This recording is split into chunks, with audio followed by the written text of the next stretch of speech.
తెలంగాణ రాష్ట్రం యొక్క వాతావరణ పరిస్థితిని గమనిస్తే తెలంగాణ రాష్ట్రంలో ప్రత్యేకించి మనకు ఉత్తర తెలంగాణ జిల్లాల్లో చలి తీవ్రత అనేది బాగా ఎక్కువగా ఉంది. దాంతో పాటుగా వచ్చేసి ఏమంటే మధ్య తెలంగాణ జిల్లాలు ప్రత్యేకించి హైదరాబాద్ నగర పరిసర ప్రాంతాలలో కూడా చలి తీవ్రత అనేది బాగా ఎక్కువగా కనిపిస్తుంది.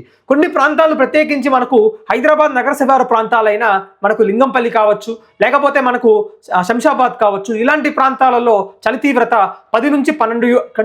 10 నుంచి 12 డిగ్రీల వరకు ఉండే అవకాశాలు ఉంటున్నాయి. మిగిలిన ప్రాంతాలు సిటీలో వచ్చేసి మనకు కాస్తంత వెచ్చగా 12 నుంచి 14 డిగ్రీల వరకు ఉష్ణోగ్రతలు అనేవి రాత్రి సమయాలలో, అలానే రేపు తెల్లవారుజామున కూడా నమోదయ్యే సూచనలు కనిపిస్తుంది. తూర్పు తెలంగాణ జిల్లాల్లో రేపు ఉదయము మనకు చిక్కటి పొగమంచు కూడా ఉండే అవకాశాలు ఉంటున్నాయి. అంటే బాగా దట్టంగా మనకు పొగమంచు ఉండే అవకాశాలు రేపు ఉదయం సమయంలో తూర్పు తెలంగాణ జిల్లాలు అంటే భద్రాచలం కావచ్చు, లేకపోతే ఖమ్మం కావచ్చు, లేకపోతే వరంగల్ కావచ్చు, ఇలాంటి ప్రాంతాల్లో ఉండే అవకాశాలు కనిపిస్తుంది. కానీ ఉత్తర మధ్య తెలంగాణ జిల్లాల్లో మాత్రం చలి తీవ్రత యథావిధిగానే కొనసాగుతుంది.